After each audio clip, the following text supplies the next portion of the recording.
Polling సందర్భంగా ఆంధ్రప్రదేశ్లో 3 జిల్లాల్లో హింస చెలరేగడం, తెలుగుదేశం పార్టీ ఈ హింసాయుత కార్యక్రమాలను ప్రోత్సహించడం, దీంతో పాటు ఫలితాల విశ్లేషణకు సంబంధించి ఇష్టారీతిన ప్రచారం చేసుకోవటం రాష్ట్రంలో చాలా కలకలం సృష్టిస్తుంది. దీనికి సంబంధించి Rajahmundry MP Morgan Bharat, Rajahmundry urban YSRCP అభ్యర్థి ఏమంటారో చూద్దాం. చెప్పండి. గడిచిన కొన్ని రోజులుగా రాష్ట్రంలో జరిగిన పరిస్థితులు మొత్తం చూశారు. ముఖ్యంగా పోలింగ్ రోజున 13 తారీఖున 3 జిల్లాల్లో భారీగా హింస చెలరేగింది, గొడవలు జరిగినాయి.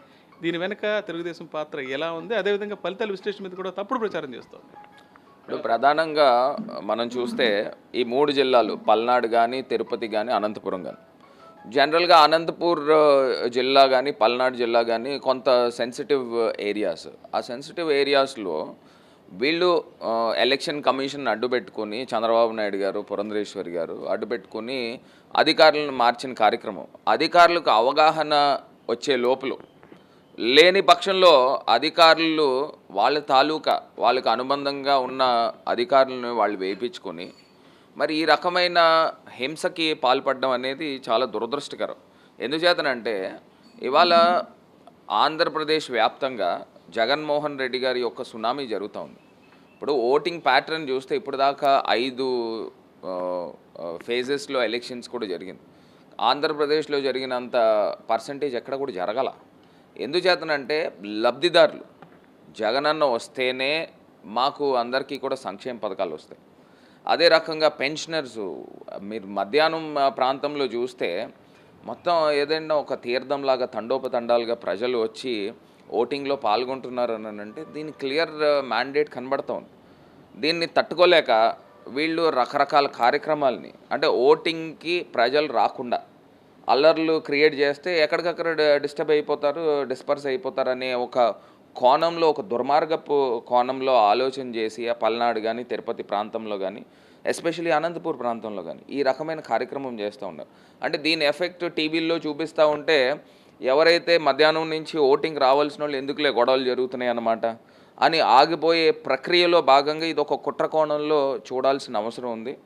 ఇప్పటికైనా ఎలక్షన్ కమిషన్ పూర్తి నివేదిక తెచ్చుకున్న తర్వాత ఖచ్చితంగా ఇందులో ఆ నేరాలకు పాల్పడిన వాళ్ళు ఈ తెలుగుదేశం హాలీగాన్స్ అవుతారు. సో ప్రజలు కూడా గమనించాలి. ఇది కాకుండా ఈ మధ్యకాలంలో చూస్తే రోజుకి ఒక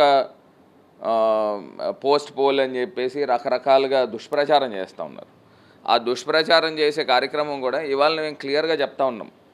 ఇవాళ పెన్షనర్స్ అయితే కానివ్వండి, లబ్ధిదారులు అయితే కానివ్వండి, సొంతిల్లు కళ 31 లక్షల మందికి సొంతిల్లు కళ నెరవేర్చి ఈ సంక్షేమ పథకాలన్నీ కూడా మహిళల పేర్ల మీద పెట్టడం, మహిళలు కూడా ఓటింగ్ పర్సంటేజ్ చూస్తే గణనీయంగా పెరిగింది. సో ఇవన్నీ కూడా ఖచ్చితంగా వైఎస్ఆర్ కాంగ్రెస్ పార్టీ గౌరవ ముఖ్యమంత్రి జగన్మోహన్ రెడ్డి గారి పైన ఆదర అభిమానాలతో ప్రజలందరూ కూడా రావడం జరిగింది. ఖచ్చితంగా జగనన్న మరొకసారి ముఖ్యమంత్రి కాబోతా ఉన్నారని కూడా ఘంటాపథంగా చెప్పగలుగుతాం. ఇది కాకుండా ఫైనల్గా ఒకటే మాట, ఈ చంద్రబాబు నాయుడు గారు ఓటింగ్ కంప్లీట్ అయింది, కనీసం ఎక్కడైనా మీడియా దగ్గర వచ్చి మాట్లాడాడండి? నిజంగానే కనుక వాళ్ళకి కాన్ఫిడెన్స్ ఉండుంటే ఈ పార్టీకి బాజాలు కొట్టేవారే. అదే రకంగా ఈనాడు పేపరు, ఆంధ్రజ్యోతి పేపరు ఎవరు మాట్లాడట్లే. అంటే దీన్ని బట్టి క్లియర్ మ్యాండేట్ మొన్న 2019లో వచ్చిన మ్యాండేట్ కన్నా ఇంకా అదనంగా మ్యాండేట్ రాబోతూ ఉందని కూడా ఈ సందర్భంగా తెలియపరుస్తూ రాష్ట్ర ప్రజలందరూ కూడా జగనన్నను కోరుకుంటూ ఉన్నారు. జగనన్న ద్వారానే లబ్ధి చేకూరుతుంది. ఇప్పుడు వాళ్ళు సూపర్ 6 సూపర్ 7 పెట్టారండి. ఎవరైనా ప్రజలు ఒక్కళ్ళైనా మాట్లాడుతున్నారా దాని గురించి? అసలు చంద్రబాబు నాయుడు గారి పైన నమ్మకం ఉందా? ఇప్పుడు తెలంగాణ రాష్ట్రంలో ఫ్రీ బస్ పెట్టారు, దాని గురించి పెద్ద డిస్కషన్ జరిగింది. ఆంధ్రప్రదేశ్లో ఏం జరిగిందండి? సిలిండర్ల పైన ఏం జరిగిందండి? అసలు డిస్కషన్ చంద్రబాబు నాయుడు గారి పైన నమ్మకం ఉంటే ప్రజలు ఏమన్నా మాట్లాడాలి.